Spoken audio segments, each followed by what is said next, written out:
To Washington, D.C., where former President Jimmy Carter was honored at a state funeral today at the Washington National Cathedral, where President Joe Biden delivered a eulogy.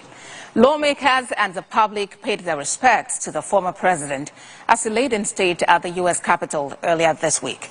The president in attendance at the state funeral included President-elect Donald Trump and former Presidents Bill Clinton, George Bush, and Barack Obama.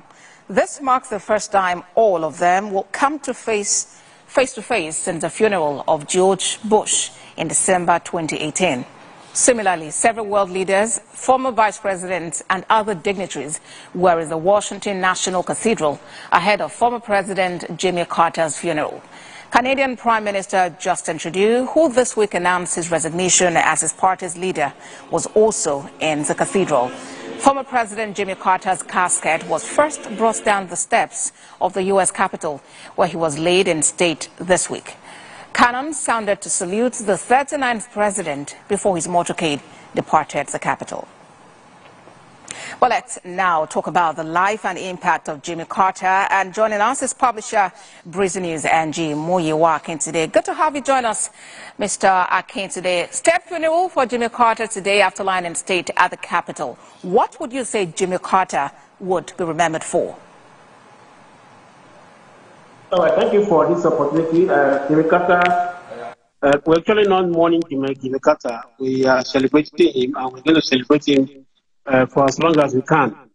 Jimmy Carter was well noted for supporting good causes across the world, not only in America, but across the world. I mean, he supported human rights, supported, the democracy, and also was involved in the eradication of diseases across the world, in Africa and across the world. I mean, my first contact with him had to do with the project that the Carter Center did on Guinea worm eradication.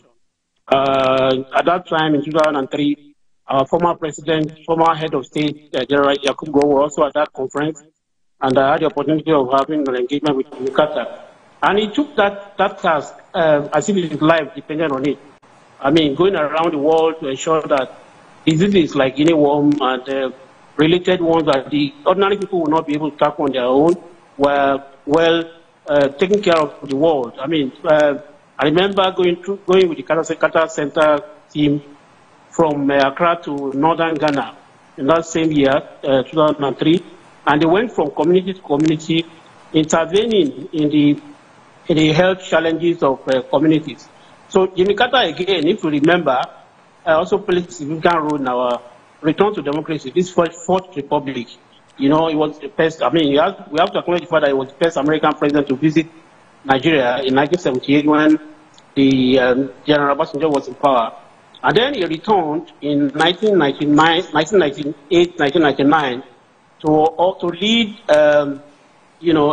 lead the election monitoring team to ensure that Nigeria's democracy was the fourth republic, transition from the General Absalom Abubakar government to the new government of President Obasanjo, right, where went on smoothly. And so I will remember him for the good causes that he led when he was here. We can go on and on with these causes, and no doubt eulogies are pouring from across the world for the 39th portrait. But what legacies and how can world leaders actually glean from his life and continue where he stopped? One of the things that the world leaders should do is to ensure that, I mean, when we celebrate people like Jimmy Carter, we are also using it as an opportunity to tell those who are in power now, who are our opportunity now, to know that we should not just celebrate, we should not just give tribute, we should not just give honor, but we should also, use some of the things that they did at that time, seeking peace across the world. The world needs peace more than any other thing now. I mean, we have the Ukraine-Russia war still raging after several years.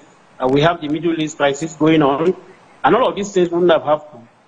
Even if they happen, they could have been resolved quickly if we told the Jimmy Carter way of ensuring that there is peace and there is respect for human rights.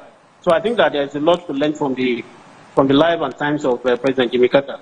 All right, and the expectation would be that the Carter Presidential Center will be able to live on even after his passing. Publisher, Breezy News NG, Muyiwa Akintini, thank you so much for talking to us on TVC News at 7.